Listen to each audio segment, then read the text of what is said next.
हिंदू धर्म के 16 संस्कारों में अंतिम संस्कार है दाह संस्कार।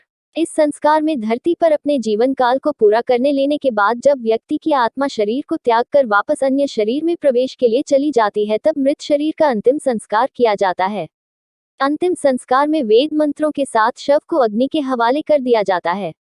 शास्त्रों में बताया गया है कि अग्नि में भस्म होने के बाद शरीर जिन पंच तत्वों से बना है उन पंच तत्वों में जाकर वापस मिल जाता है।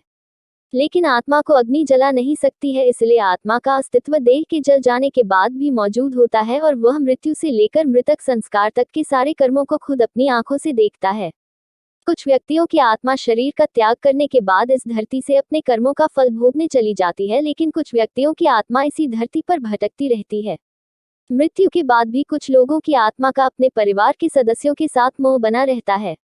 आत्मा के मोहग्रस्त होने पर व्यक्ति की आत्मा अपने परिजनों के आसपास भटकती रहती है। इस स्थिति में व्यक्ति को मुक्ति नहीं मिल पाती है और उसे कष्ट भोगना पड़ता है।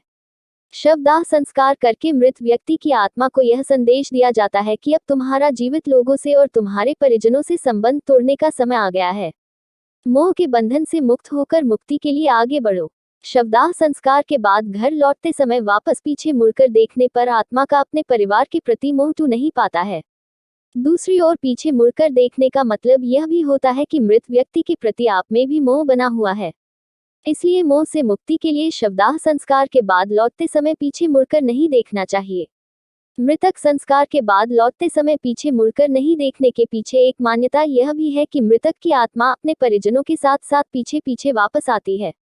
पीछे की ओर मुड़कर देखने पर मृतक की आत्मा जीवित व्यक्ति के शरीर में प्रवेश कर जाती है और सताने लगती है। बच्चे आत्माओं के प्रभाव में जल्दी आ जाते हैं, इसलिए शमशान से लौटते समय बच्चों को सबसे आगे रखना चाहिए।